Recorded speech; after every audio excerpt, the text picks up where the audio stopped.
Well, hello and welcome to our webinar, the Arctic Renewable Energy Sector, Exploring Innovation and Technologies. The webinar is hosted by Women in Renewable Energy and Icelandic Arctic Cooperation Network. Please be advised that this webinar is recorded. Before we start, we would love to know where everyone is calling in from today. So if you don't mind, please let us know in the chat box. I will start. I am currently in Montreal, Canada. If you have any questions during the webinar, please post them in the chat box, as there will be a Q&A session at the end of the panel discussion. We have a great panel of speakers for you today, but before jumping into the webinar, I would like to start off by telling you a little bit about women in renewable energy. So Women in Renewable Energy is a nonprofit organization with the mission of advancing the role and recognition of women and other underrepresented groups in the energy sector. We offer a range of programs such as networking meetups, field trips, workshops, speed mentoring, and webinars such as this one here. WIRE was founded in 2013 in Toronto, Canada, and we now have 16 chapters spanning over 3 continents. If you're interested in volunteering for WIRE, participating as a speaker in one of our events, or looking into a job board or energy news, I invite you to visit our website, womeninrenewableenergy.ca. Also, we are currently looking for a chapter lead for a new Icelandic chapter. So if you're interested in this role, please do reach out to us. And with that, I will hand it over to our co-host from Icelandic Arctic Cooperation Network, Fredrik Thorsen. Thank you, Maya. And hello, everyone. And thank you for attending our seminar. My name is Fredrik Thorsen. I'm the communication manager at the Icelandic Arctic Cooperation Network, which is based in Akureyri in the north of Iceland. I would just like to briefly take this opportunity to describe what it is that we are and what our mission here at the ICN is. Simply put, we work ardently to initiate, encourage, and facilitate cooperation on a wide range of Arctic-related issues and topics. In doing so, we engage with stakeholders, we manage projects, provide guidance, and organize and partner in various Arctic initiatives. The projects in which we participate are wide-ranging in nature, which is in keeping with our expansive interests in Arctic affairs. These include, for example, this very webinar series that we're so grateful to be a part of today. And part of our gratitude is tied to our investment in a pristine and sustainable Arctic. And I look forward to learning about some of the innovations within the renewable energy sector from our esteemed speakers. Finally, I would like to mention that if any questions arise during the webinar, please feel free to input them in the chat.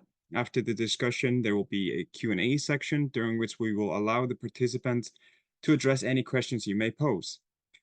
So, without further ado, I would like to commence this webinar by introducing Greg Polter, co-director of the Casey's SHRC Partnership Grant at the University of Saskatchewan, and lead of the University of the Arctic Thematic Network in Renewable Energy. Greg. Yeah, thank you very kindly, Fredrik and Maya for pulling our panel together on this incredibly timely, incredibly important subject. And yeah, myself, I've been working now, I guess, in the Arctic for and with Northern Indigenous communities for about 35 years now, from Siberia to Scandinavia to Alaska, and of course here at my home country in Canada, and working in the utility sector for the last decade, and seeing an enormous amount of change, as we all have, around and the whole energy transition and how it's playing out in the Arctic. And so that's a little bit about me. Very grateful to have the invitation to moderate such an esteemed panel we have with us today.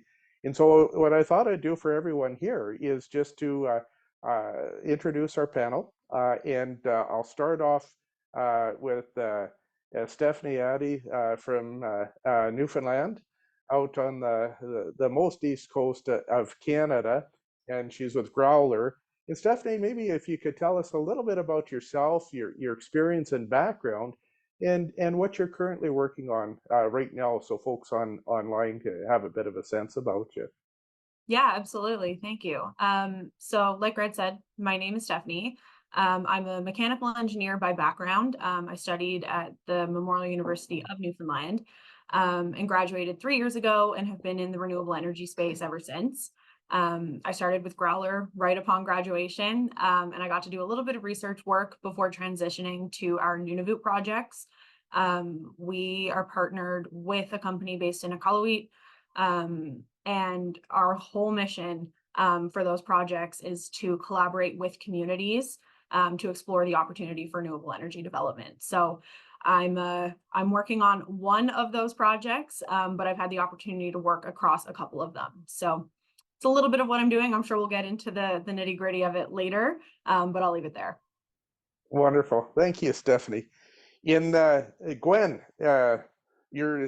Gwen's well, now in Juneau, Alaska, but that's not where you really live, in Fairbanks. So why don't you tell us a little bit about yourself from in your role at UAF and actually your journey in this energy space.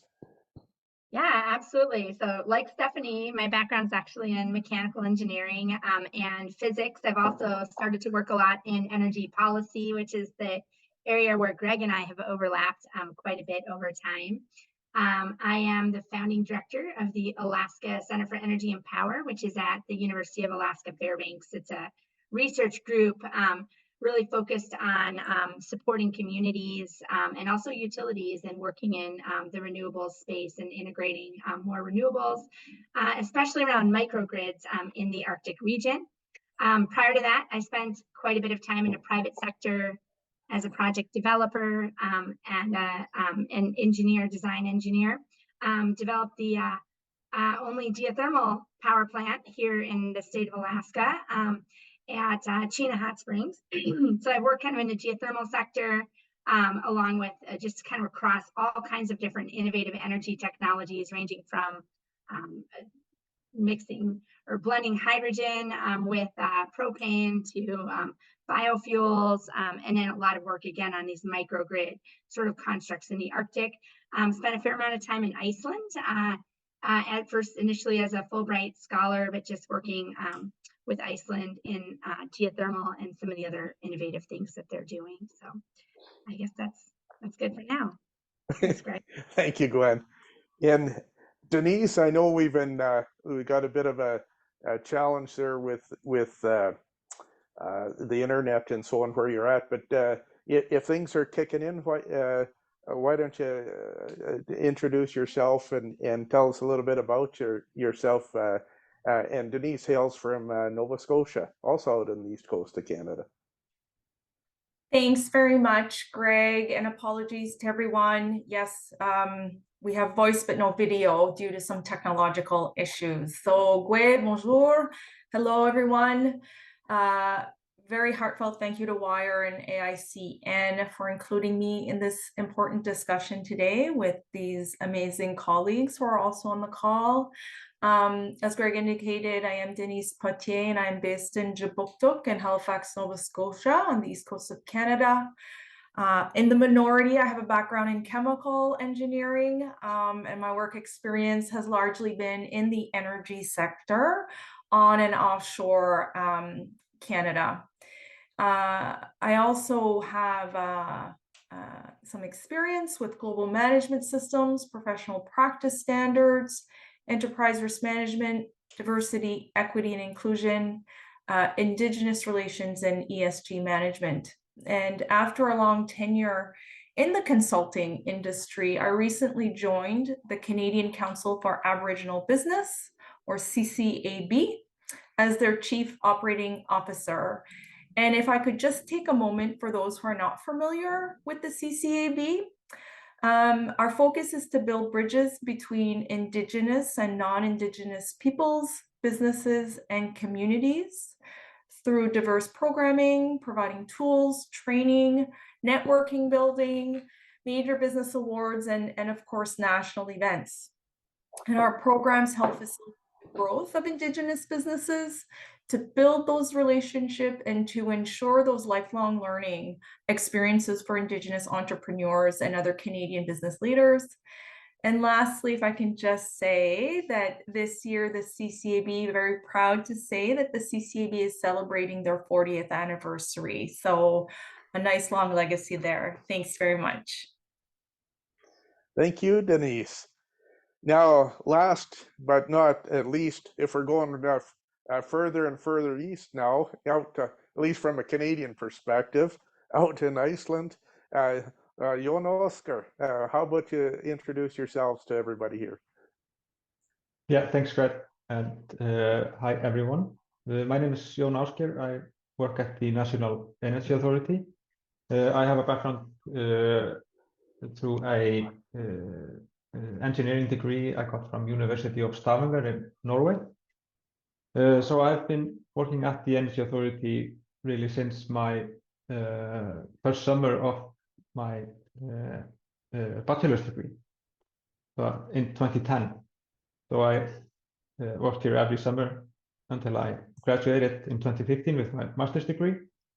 And I've been involved in basically most of the sectors here within the authority, in the electricity department and the geothermal department. And now I'm leading the fuel department and the fuel sector of the authority, and also the energy, taking part in the energy transition work we do. So focus areas right now, we have been working on I've been working on regulating the fuel market, basically. We've been working on a climate action plan with the ministry, and then working on forecasting for energy consumption and linked to the energy transition. Thanks. Yeah, tusen tack, Jon Oskar. Yeah. It's so just for everybody online, and I know some folks have been able to join in during the introductions, how we're going to work this a little bit with our panel. We're going to kick it around with the panelists since we have such a diverse international group of experts in our panel. Some questions here, and after we kick it around with the panel, we'll be opening it up for questions to our online audience or guests that are participating in this webinar. So I'm going to kick it off with Stephanie, and you're thinking about the work you're doing up in Nunavut right now. And we talk about climate change. We think about the Paris Accords. We think about trying to get carbon offsets, reducing carbon emissions. And when you think of the small communities in the Arctic region, they're hardly making any impact, really, in terms of carbon emissions.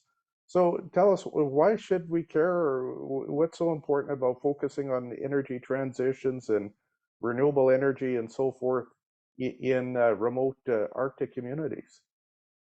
Yeah, absolutely. It's a really great question. And the thing that it boils down to for me is more of a safety and reliability rationale. Reason being, for a lot of these remote communities, especially the ones that I've had the chance to work in Nunavut, they rely entirely on diesel that is shipped from the south once a year on a boat. And so, they have to kind of estimate how much they anticipate needing through their next year, with the reality of potentially running out.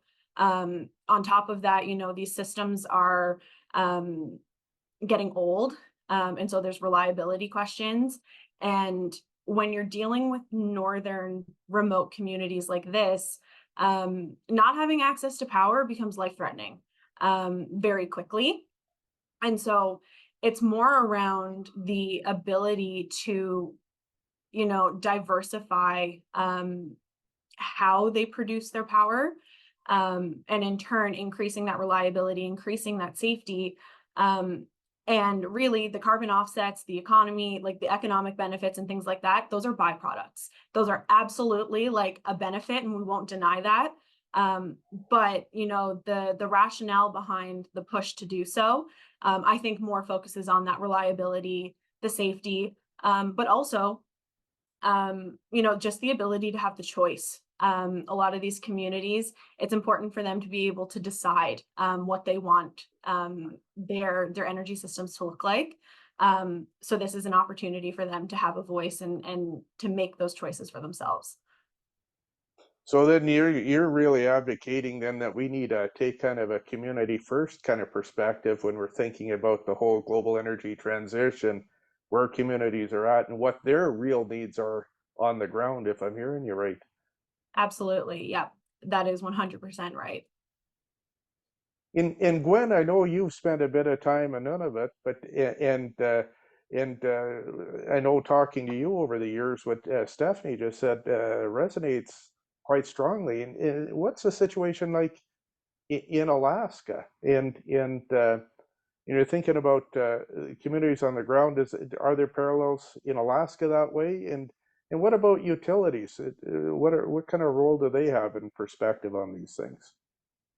Yeah, it's actually really interesting. I have had the chance to spend a lot of time in northern Canada for all kinds of different reasons. I'm actually in my another life, I'm actually a sled dog racer too, and I have raced across a lot of northern Canada. So really had a chance to spend time up there, not just professionally, but also in the communities with my sled dog team traveling in the north. And so, I think just kind of building a little bit on what Stephanie is saying, for me, there's it's sort of like that tension between what reliability and resilience are. And Stephanie's talking a lot about reliability. And, since we do want to have a little bit of a dialogue here, I'll push you a little bit, Stephanie, and I'll say, I think that diesel generation, which we've relied on a lot for power generation in the north, has been an incredibly reliable source of energy for quite some time, right? Since we've electrified a lot of these rural communities in the north.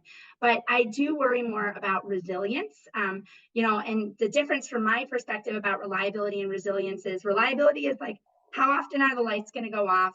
Resilience is about how quickly can we get those lights back on when they do go off? And it's really, for me, resilience and cost certainty that renewables really bring to the table for northern communities, right? Like, we don't know how much fuel is going to cost next year or the year after. We know when we have some kind of a energy source that's fuel free, we understand what the capital costs are associated with that. And once that equipment is in place, we don't have continued fuel costs associated with it. It's also a locally produced energy source. And so for me, that thing around energy resilience in the north is really important. And then, Greg, just to kind of one other thing to add on, the sort of kind of socio economic political landscape in which these communities exist is actually super important in terms of how we actually develop projects. Because, for example, the way the utility industry is structured in Alaska and the way the utility industry is structured in Canada, and the way it's structured, I'll just throw out, since we have a lot of Icelandic colleagues here, in Iceland, it's completely different, right? They're not the same. And that's actually something that's pretty important to remember. I think Alaska's done quite a lot with installing renewables in our northern and remote communities. A very high proportion of them have a high penetration levels of renewables. Alaska has, I think, approaching about 12% of the world's remote microgrids that have a high penetration of renewables connected to it. But a lot of that isn't because Alaska is more innovative than our Canadian colleagues. It's because the constructs that we have around the way our utilities are structured and the way our government interacts with communities in the delivery or the provision of energy services is quite different. So I'll stop there. Yeah, no, thank you, Gwen. And Denise, I'm thinking about what Stephanie and Gwen have been talking about at this community level and this new opportunity to build strength and reliability and certainly address resilience in communities. And it seems to me when what Stephanie's talking about as well, some of the economic benefits that might come aside, but dealing obviously energy first.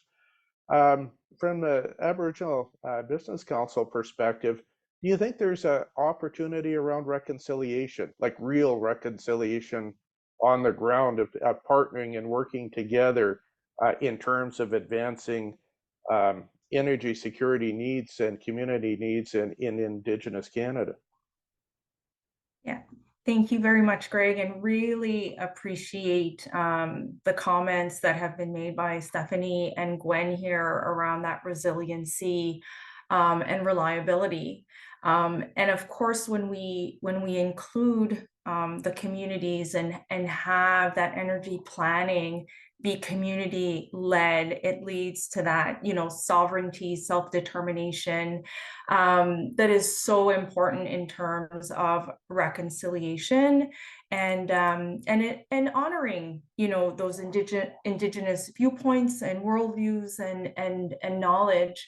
And when we think about the work that the CCAB does, I was doing a little bit of research here, and you know, we do have nearly 100 certified Aboriginal businesses that do work in the energy sector. So there is capacity there. I think there's room for more capacity. There's certainly capacity there. And these certified Aboriginal businesses, you know, it ranges from multi-trade contracting services to energy management solutions. So we do have that. And when we do see community-led projects, the inclusion of Indigenous businesses, it just strengthens that community capacity and of course that Indigenous sovereignty and the Indigenous economy. And of course, through the council, I mean, there's a number of amazing programs, but certainly around the supply chain program. And again, that's around building the Indigenous economy and having Indigenous businesses participate in the economy. And again, specifically the energy sector. And those are looking at you know, those best practices, sharing of success stories and best practices, national campaigns, bringing, you know, corporate Canada together with these Indigenous businesses. And it certainly does fit in very firmly with that call to action 92 in terms of truth and reconciliation. And again, I think, well, I'm hoping we would all agree that those diverse viewpoints, especially when we're looking at innovation, that diversity of thought and diversity of perspectives are so important when we are looking at innovation, and especially innovation in the Arctic, which may look a little bit different than perhaps the rest of the world. Yeah, so hopefully that helps round out that part of the conversation. Yeah, thank you so very kindly, Denise. Now, I'm going to turn it over to another part of the world going across. Well, we don't actually, Iceland kind of straddles North America and geologically and Europe. So you're kind of in the middle there, Jon Oskar. But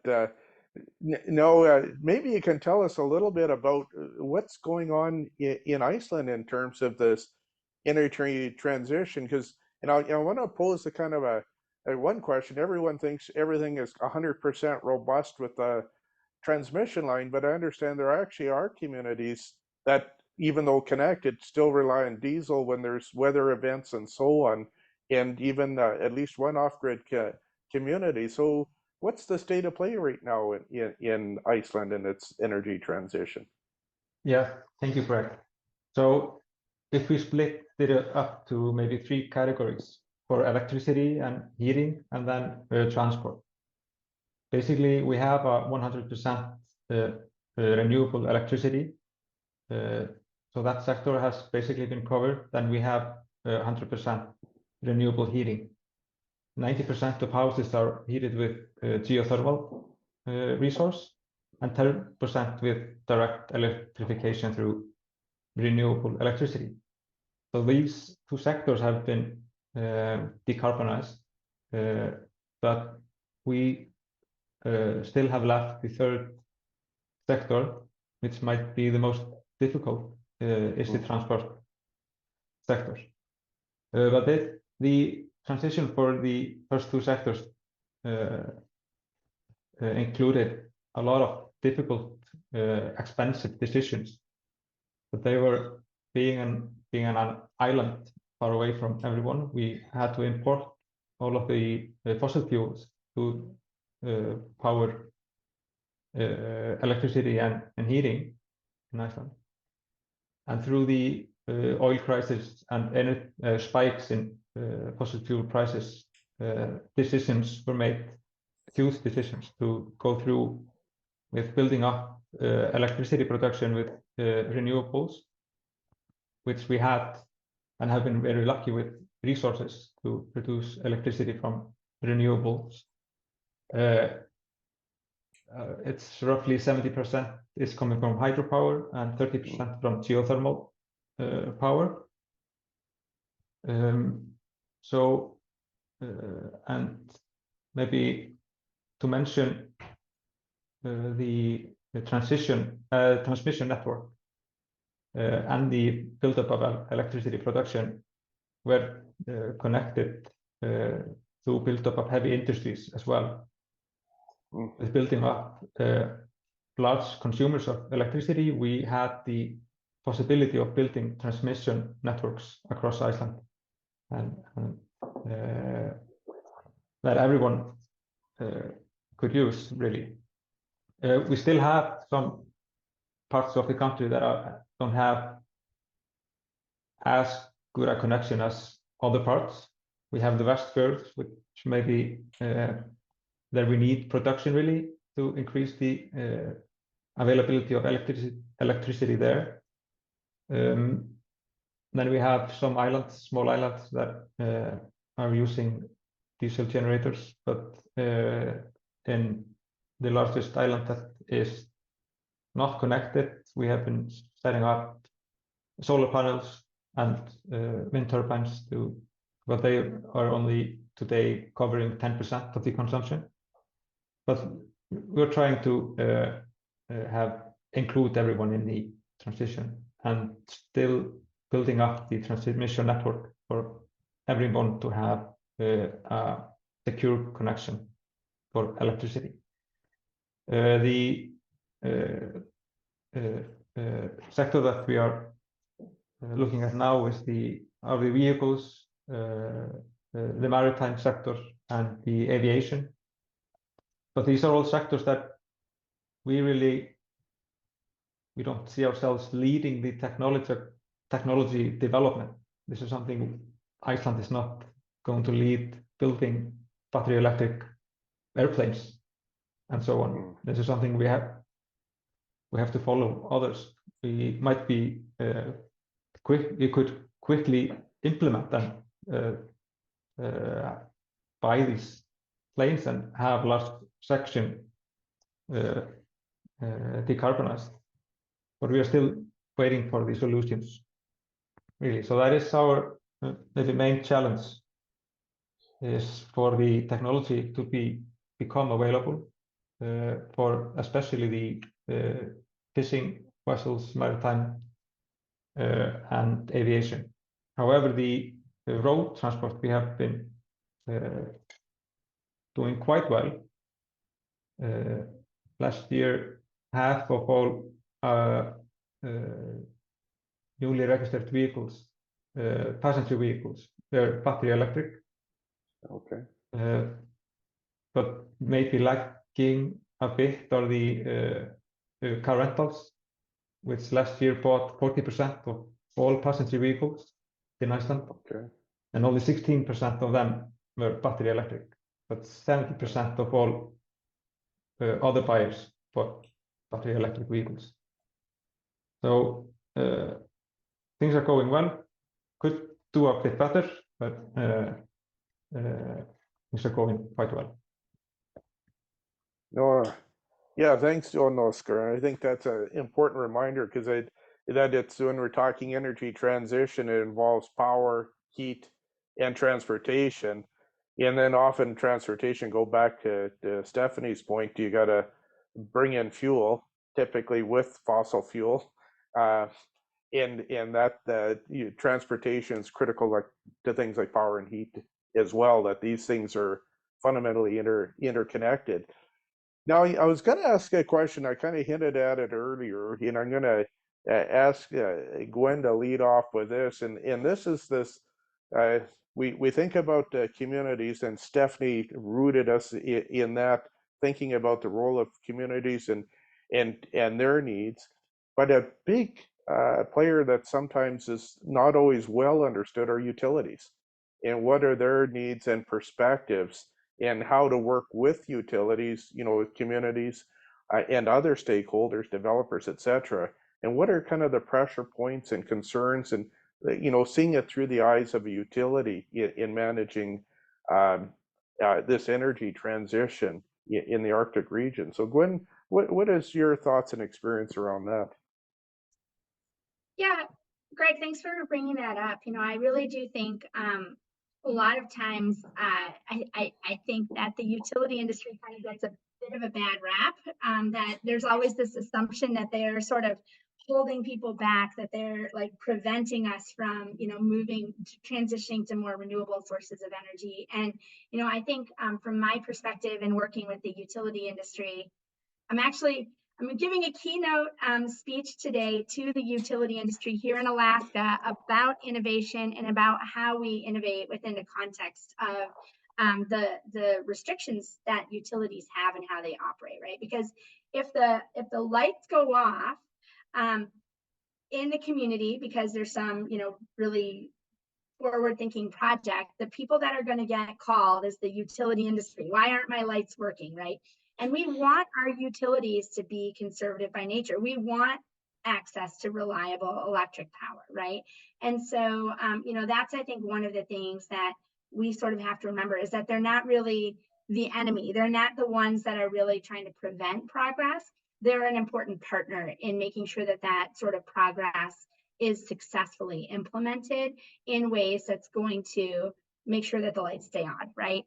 And so from my perspective, I think utilities need to be part of a project early and often. They need to be contacted early and often.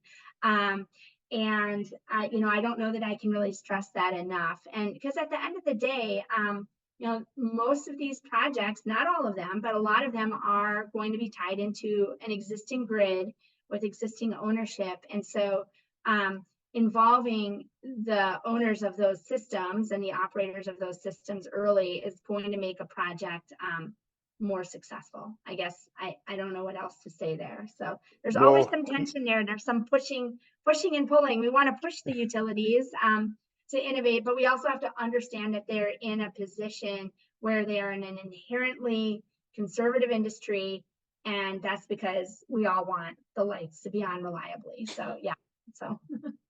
No, thank you, Gwen. Does that resonate in the area of the world you're working in, Stephanie? Yeah, absolutely.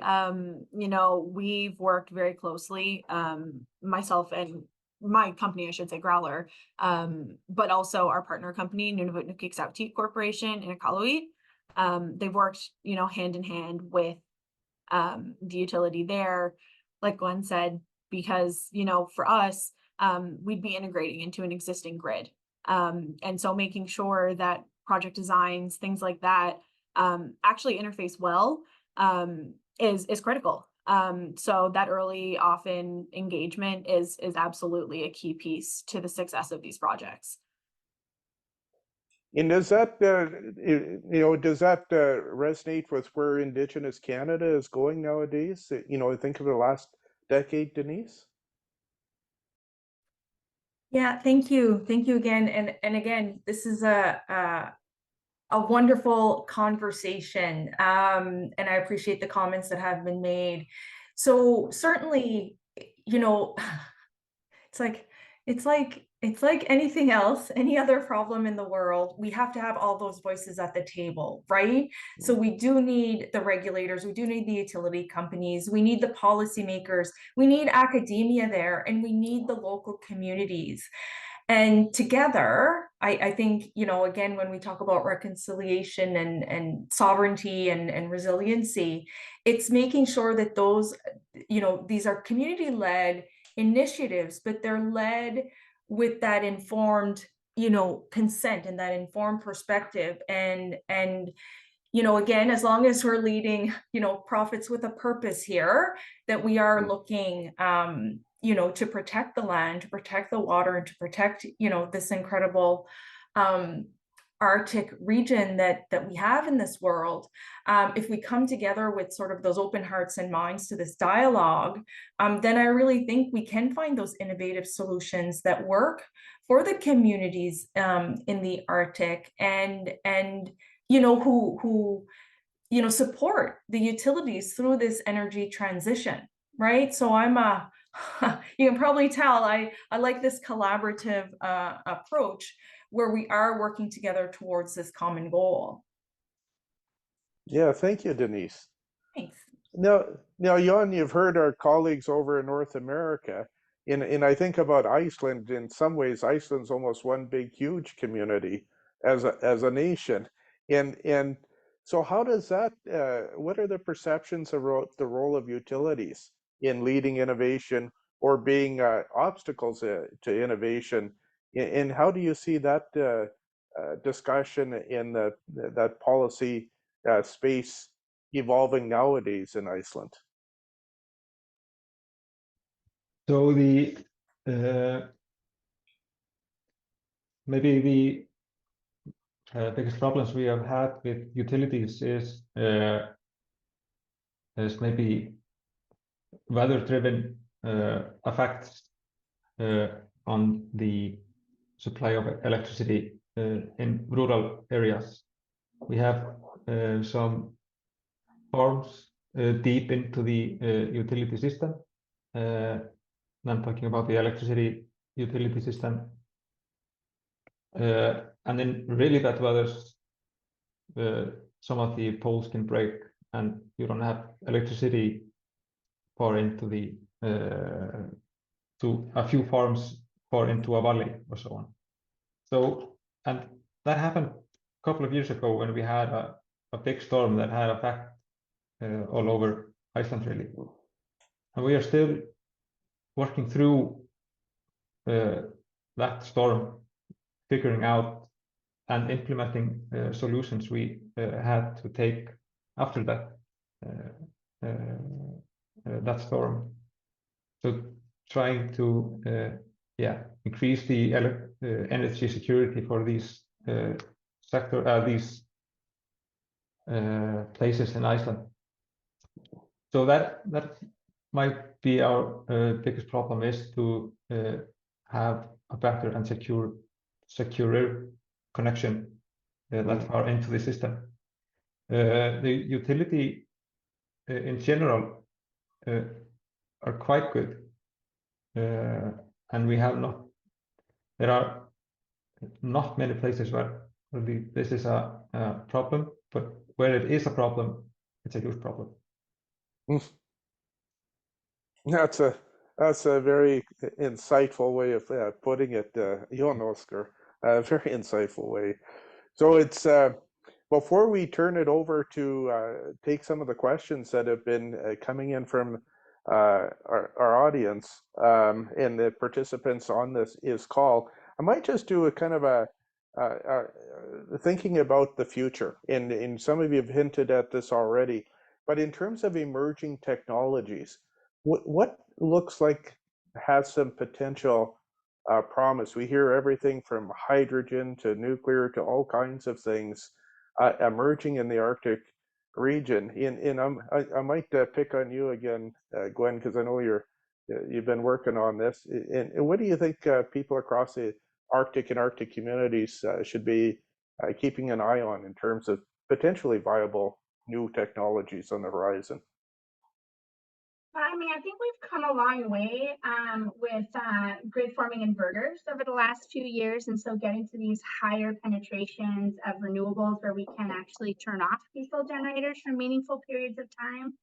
I think that that's something that we're seeing as more and more feasible. And that's really where you can really offset significant amounts of fuel. So we have about a dozen communities here in Alaska that are capable of shutting off their diesel generators entirely. There's a couple in Canada as well, and running off of 100% renewables, and getting to where that's actually not just a technically viable solution, but it's also economically feasible is pretty important.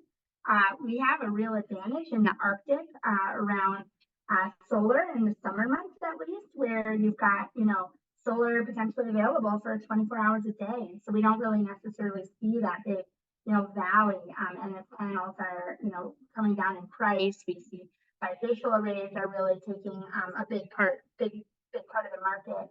There's a lot of opportunities for continuing to push the envelope and increase the penetration of renewables. That then also allows us to kind of take a look at how we can address some of those other sectors, right? The need for heat, the need for transportation. How can we continue to consider ways that those types of energy needs can kind of coexist with these renewables. So, for example, in Alaska, we're doing a lot with dispatchable thermal loads. That's been a big way of how we've been managing our wind projects, including even thermal storage, right, where we're storing heat when the wind's available, storing it in individual households, in these thermoelectric stoves and things like that. So there's a lot that we can do there. I think a lot needs to be, the heat component needs to be really considered and can be considered as a way to help sort of stabilize variable renewables. And I guess, Greg, you mentioned nuclear. I realize that, there's a lot of proponents of renewables here, but I do think that these small micro reactors that are being developed now have a potential role to complement renewables in the Arctic in particular. And part of that is because they are a source of heat. They're a thermal energy source, right? And so because heat is so valuable, especially in the Arctic, I think that could really have a role to play in the future as well. Yeah, thank you, Gwen. Yeah, and Stephanie, what do you think with communities, where's the challenges ahead in terms of capacity, say in a territory like Nunavut, within communities, in terms of where we're going with new technologies, whether it's hydrogen, nuclear, building stronger microgrids that have higher renewable energy penetration? Yeah, absolutely. Some of the work that I've gotten to do over the last couple of years has been going to communities and actually engaging directly with community members and asking about, what they want to see or whatever their concerns might be surrounding various aspects of a project.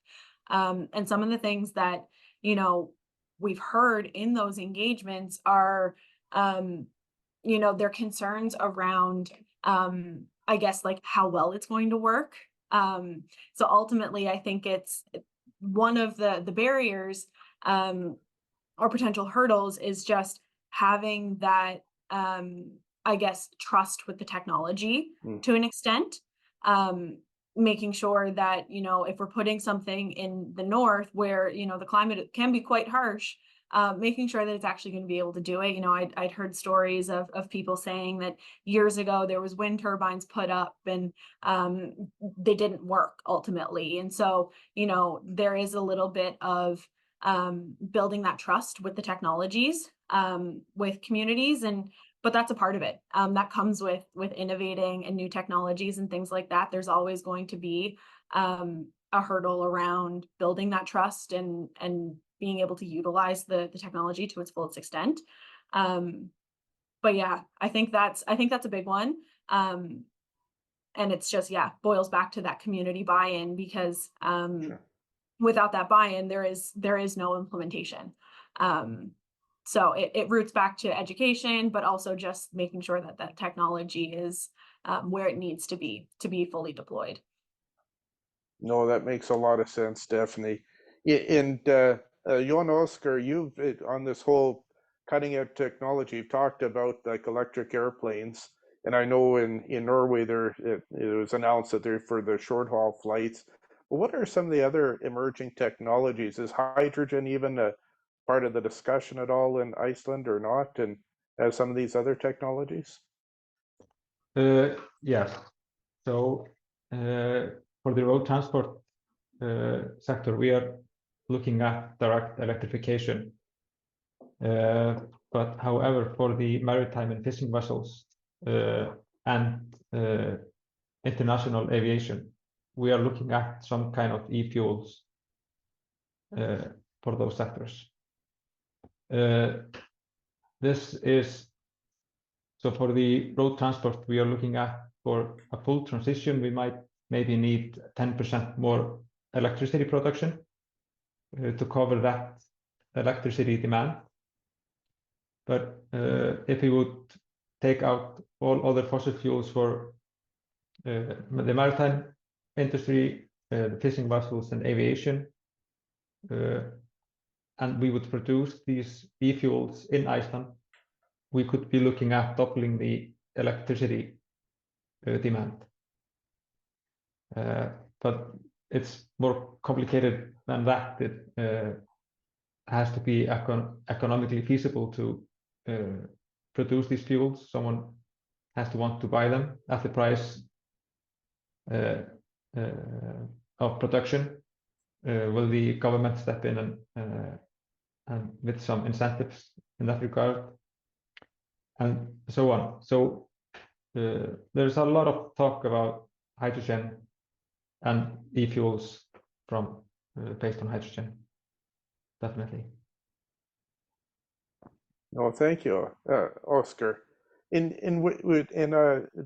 Denise, in terms of from the business perspective, and I think you rightly pointed out that in some ways, when you think about the indigenous business sector, one marker or indicator I always like to point out is that in terms of our culture of entrepreneurship, business startups by indigenous peoples, indigenous business startups are actually 500% greater than mainstream Canada.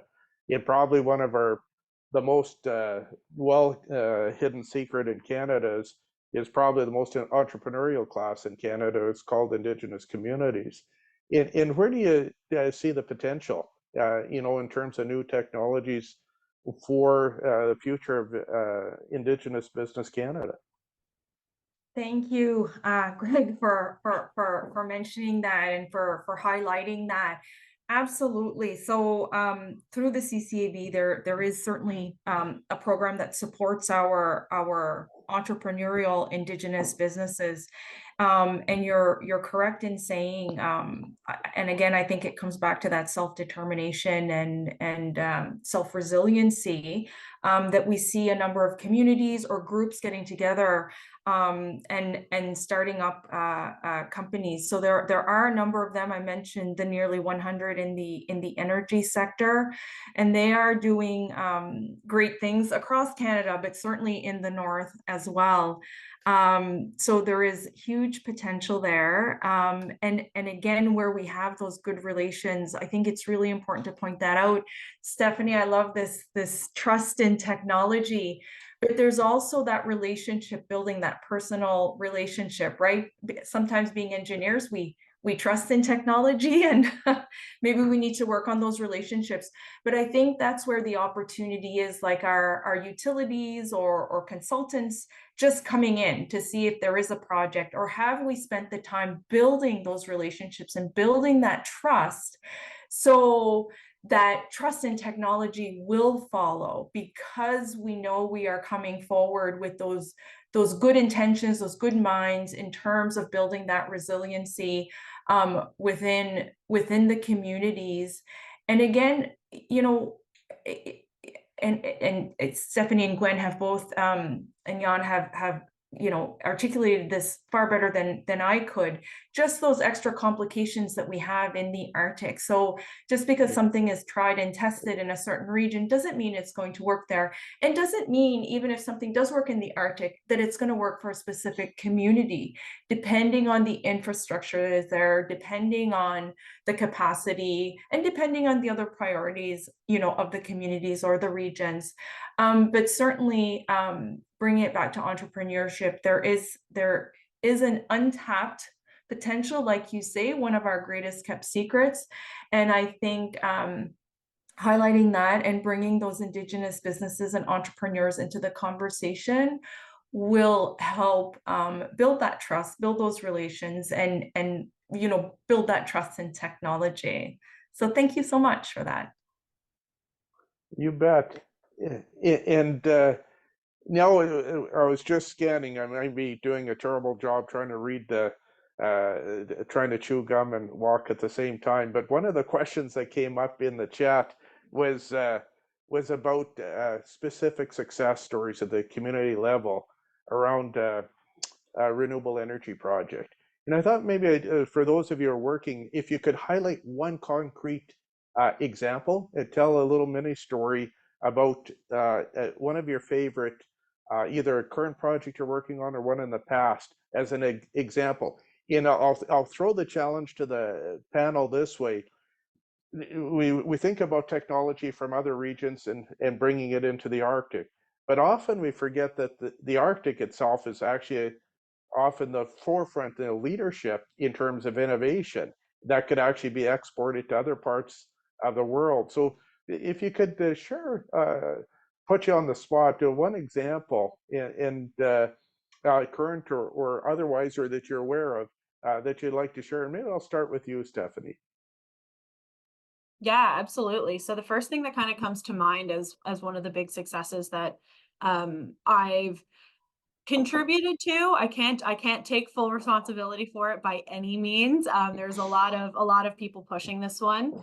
But I think it lays the groundwork for a lot of future developments in Nunavut. Is our project in Seni-Kilowak.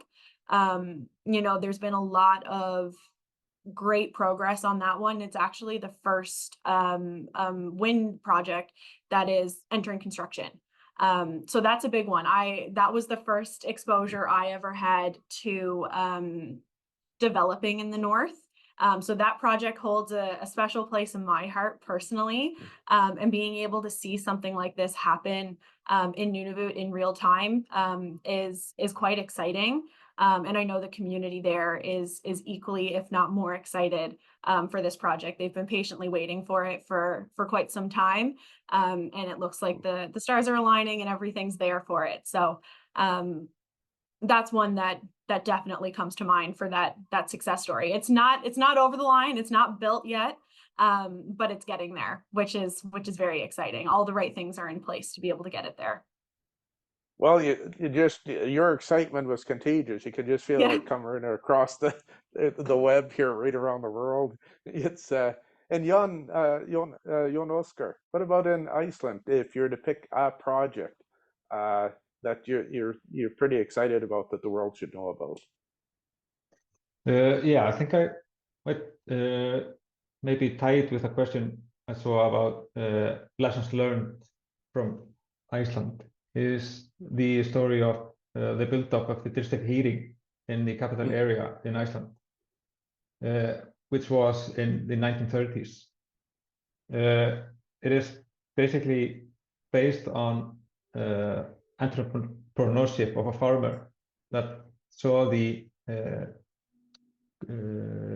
how the utilization of the geothermal resource was possible. He linked his house and his farm to a geothermal hot spring.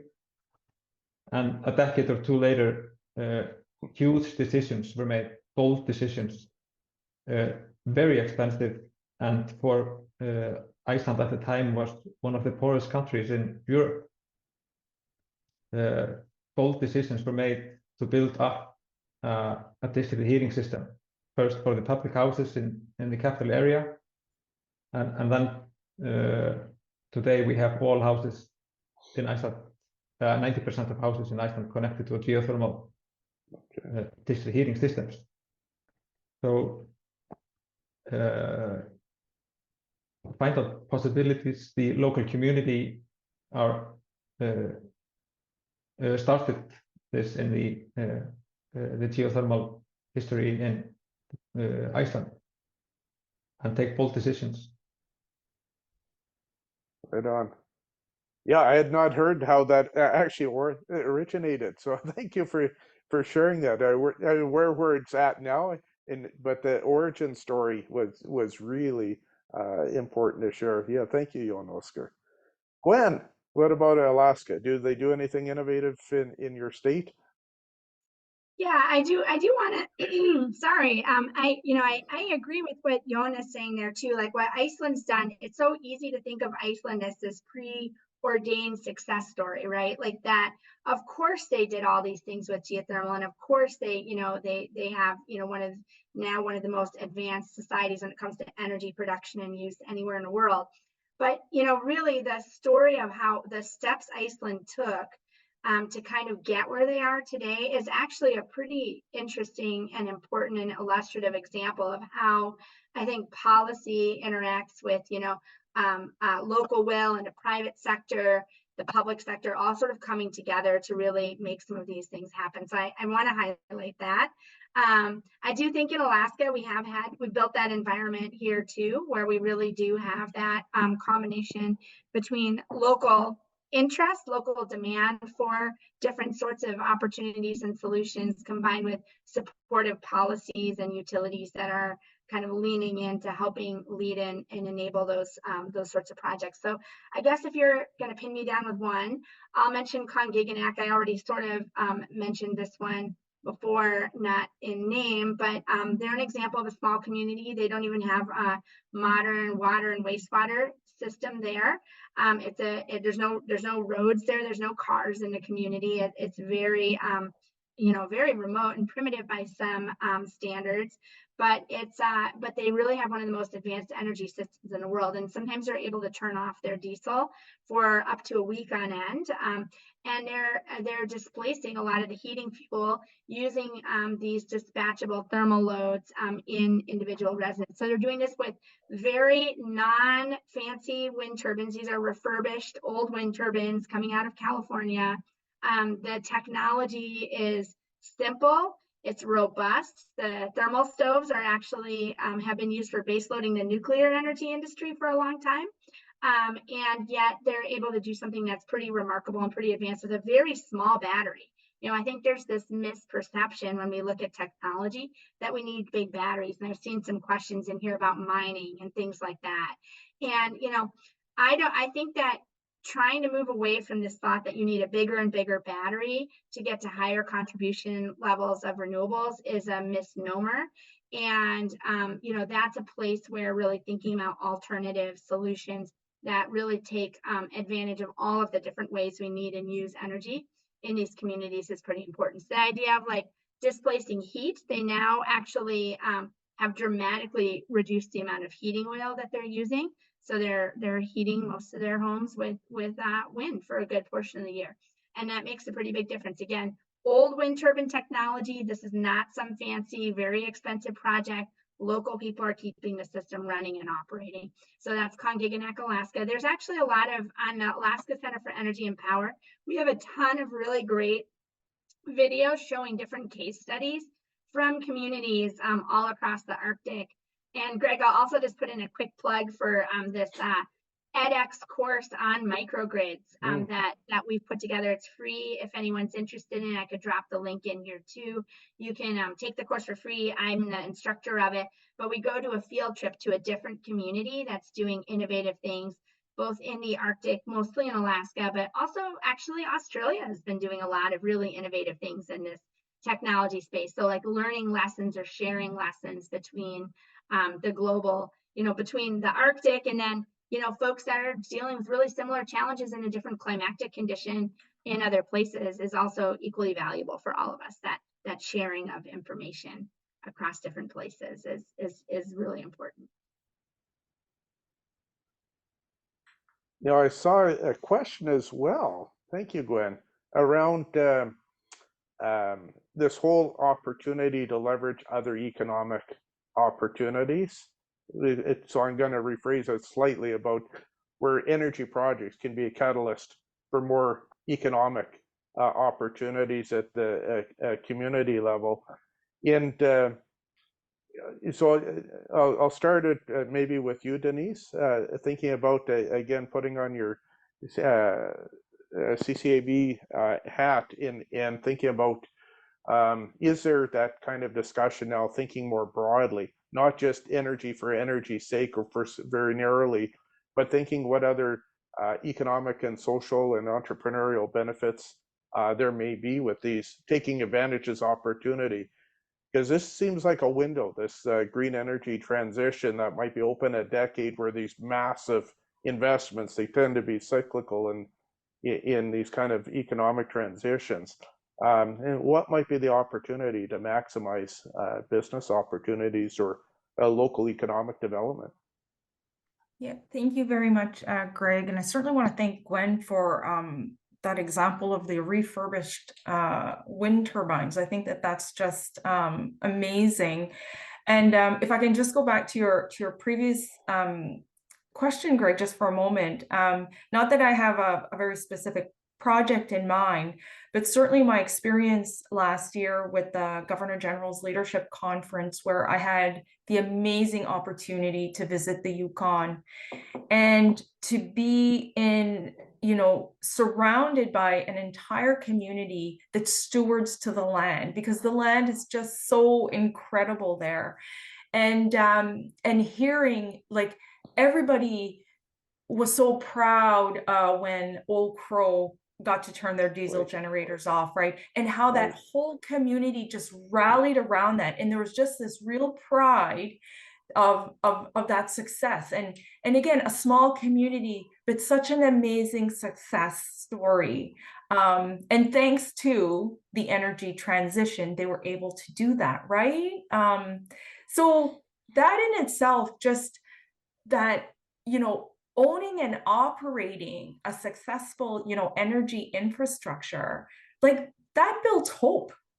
It builds capacity within the people that are my age, but certainly within the youth, that there is a bright future here. So I think there is that whole, the potential for that social and economic impact is just, it's as vast as the energy transition, isn't it? Right? And that's where my mind goes when I think about this is, and you're right, it can be a leading edge for so much more. But to me, it's that leading edge of hope, which is so important. Yeah, that's a really good point, Denise. And when you mention Old Crow, I've heard about that in places like Lutsakea or Colville Lake and others where they've had been able to turn off diesel, and to not hear a diesel engine running, right? That diesel plant running, and you can hear birds. It's things that some of us take for granted. That in terms of quality of life. And I really liked your point about the success in building these projects. Success breeds success through confidence, building social capital within the community, and so forth. I think those are really deadly important points. And I'm going to turn it over to you, Jon Oskar. Because you mentioned a little bit something about the industrial load. Does the energy play a role in terms of, I'm just thinking maybe like even on industrial, like the aluminum industry and other industries, that connection between energy leveraging economic opportunities for when you're out in the mid-Atlantic, far away, but leveraging those kind of opportunities. Maybe you could talk a little bit about that, Jon Oskar. Yeah, of course. So first of all, the heavy industry did it possible for us to build up the transmission network. That made it possible for other industries and smaller consumers to connect to the electricity grid all across Iceland. Also, we did a study on how much we saved on in foreign currency from importing fossil fuels because of the transition for the heating systems. And that on average, we have been saving 2.4% of GDP in foreign currency, but getting for buying fossil fuels we would otherwise use for heating. And this goes up to 7% of GDP a year when the spikes in oil prices happened in the 80s and 27, 8 ish. So although it was very expensive to build up this kind of system, it saved us a lot of money going forward.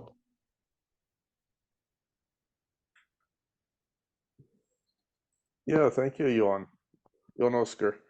So now I see there's a couple of questions in around the whole energy transition and mining, and there's kind of two questions. One, I'll start with the one with the potential for renewables and perhaps other clean energy technologies, the role of potentially advanced modular reactors or hydrogen, but what is the role of renewables in other technologies do you see for mining? And given this connection that a lot of projections, mining is going to actually increase significantly if we're going to produce the copper, lithium, all the other rare earth metals that are going to be so essential to electrify, decarbonized future world. And do you see that playing a significant role or not in future mine development? I see you're nodding your head, Stephanie, so I'll start with you. Yeah, actually, separate from my work up north, the first 6 months that I spent with Growler, we were looking at it was a research project. So in offshore Newfoundland, we actually, it's a little different, but I promise I'll get back to the mining sector. But we're really heavily reliant on our oil and gas sector, and it's offshore. There's actually quite a lot of parallels dealing with remote northern communities in offshore Newfoundland. And the whole research project was basically how to reduce carbon emissions in the sector. And part of what I got to do with that scope was actually do a bit of a global review on areas that are looking to electrify, communities that are off, microgrids basically, but also different industries that are doing it. And one of the biggest ones was mining. And like Gwen mentioned, Australia was actually one of the leaders in that. That was one of the ones that kind of came to the front of it when I was looking through it.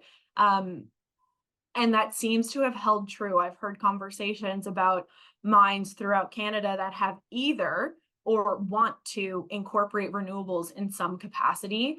So I definitely, at least from my experience and my knowledge, it seems like it's on the up and up. So yeah, I think that's something that we definitely can expect to see, whether that's the incorporation of solar panels, using, electric vehicles at some point, or, incorporating wind turbines to power the operations, things like that. I do think that is, we're seeing it currently, and I think we're going to continue to see it. Well, I'm glad you pronounced it wind turbines for our Alaskan colleagues, because they pronounce it wrongly in Alaska. So anyhow, over to you, Gwen. Well, I mean, I guess, this is one area that I think Canada has really taken the lead, where you've got operations like the Diavik mine or Raglan mine, that have really been working hard to integrate like wind energy with those installations, those mines. I do think that there's sort of this interesting relationship between heavy industries. I'll just say that since we have Iceland here. So mining isn't just about digging stuff out of the ground, but actually, processing and refining that. And that's really, where Iceland has played a pretty major role related to, production of like, smelting aluminum and things like that. I think that the mining industry as a whole has been one of those like cornerstone pieces with how we even electrified big parts of, like, let's say Canada, right? When you look at a lot of the large hydro projects, let's say around the Yellowknife area, it's been really this combination between mining and where there's population centers, kind of connecting those together in these small like regional grids that we have, similar in Yukon, similar in Alaska. And so, I'm here in Juneau right now, and this was one of the first places in Alaska that was electrified back in 86, I think. And that was because of the mining interest here, right? And so there's always been this relationship between local energy, renewable energy, the development of the grid, production at scale for electric power or other energy to serve the mining industry. And that's like, for Iceland, they've really done a nice job of really pushing the envelope on that. It's not mines, it's smelting, but it's certainly very related, you know, where they actually sell and produce and sell 5 times more power in Iceland than, let's say, we do here in Alaska on our rail belt grid, on our, you know, on our one grid that we kind of have here in Alaska. And they are able to spread the costs across many, many more kilowatt hour sales, which drives the cost down for everybody, right? And so when you have those kinds of like synergistic relationships between heavy industry and communities to drive down costs while providing a reliable and stable source of energy. Now, this is always non-perfect, right? A lot of this is about big hydro. There's different stories in every different place. There's nothing that's, you know, the same everywhere. And so, and also nothing comes at no cost, whether that's environmental or from a money standpoint, right? So, but I do really want to say that that correlation between heavy industries, our communities, cost of energy, reliability of power is something that has played out historically and continues to evolve in how that's playing out, because the mining industry very much is looking for places where they have clean energy. But when they went to Iceland, they weren't looking for that, right? They didn't move to their aluminum smelters to Iceland because it was clean energy. It was because they had reliable pricing, right? Reliable, cheap pricing for electric power over, you know, a couple of decades or something, right? And so that's really why they moved there. So it's an interesting space. I think I'm rambling a little bit, so I'll be quiet, but it's an interesting space. No, that's awesome, Gwen. So I've got the cue that we've got to wrap up this incredibly dynamic panel here, and hopefully I got to respond to some of the questions that came through the chat. So to close out, I'm going to ask each panelist in 10 seconds, really short, what's one lesson, if we've got everybody here, our global community here listening in, take one lesson that you think is important for folks to take away from our discussion today. And I'll start with you, Jon Oskar.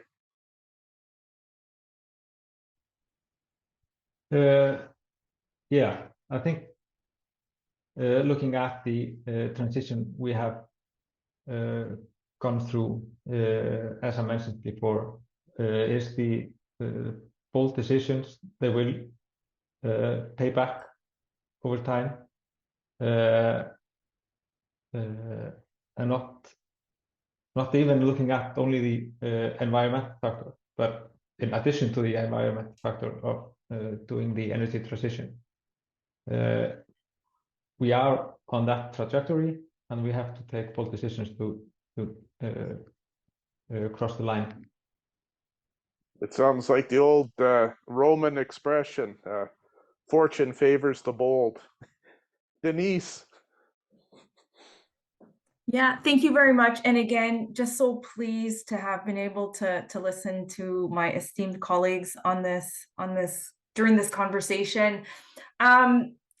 You know, I think moving forward, this is such an important topic because nothing is more sacred than protecting the land, protecting the water, protecting the air, because that is what gives us life. And to not lose sight of that during this energy transition, which I think is what is motivating much of this energy transition. So I would say that, and including the Indigenous businesses, of course, and the Indigenous worldviews and communities in this conversation is just so very important. So thank you again, Greg. Yeah, thank you, Denise. Stephanie. Yeah, I think I'm going to build a little bit actually on what Denise just shared. And the thing that comes to mind for me is that, you know, project success, whether that's a renewable project in the Arctic or really any other project, is rooted in that community support. If you've got community support and you've got, you know, people in the community that are excited to see this happen, from my experience, it usually means the project probably going to go pretty far. And without it, the project is going to crumble. And that goes for practically anything. So I think that's been the biggest thing I've learned over my last 3 years. No, thank you, Stephanie. Gwen. I think for me, it's learning lessons from one another, right? I mean, these kinds of events like this, if we're hearing what others are doing, making those connections, we don't want to reinvent the wheel over and over. So let's make sure that we collaborate across the North. That certainly is a culture that we all share. And so that sharing of lessons and experiences, I think, is really important. Yes, absolutely. And on that note, I wanted to conclude and thanking everybody who joined in on this webinar to hear from these distinguished panelists and to put forward those questions that are enormously helpful. But I do want to do a huge thank you. Facilitating this kind of sharing simply wouldn't be possible without our colleagues from Iceland and from, of course, Wire. And I wanted to just make a real shout out the people behind the scenes that went stressful to pull this all together and make sure this all happens and chasing us down. And that's folks like Andre, Frederick, Angela, and of course Maya. We owe you a debt of gratitude for facilitating and creating this opportunity for us all. So a huge thank you to you. Yeah, tusen tack, merci beaucoup, and thank you very much. And I think with that, if you have questions, feel free to, of course, reach out to Maya and her team or through our panelists. Yeah, thank you, Greg. And dear speakers, dear attendees, my name is Andre Glady, and I'm the project manager at the Icelandic Arctic Cooperation Network. And on behalf of the organization, we thank you all for your participation. We thank you all our speakers for your insightful comments and discussion. And we thank the Women in Renewable Energy for co-organizing and co-hosting this webinar.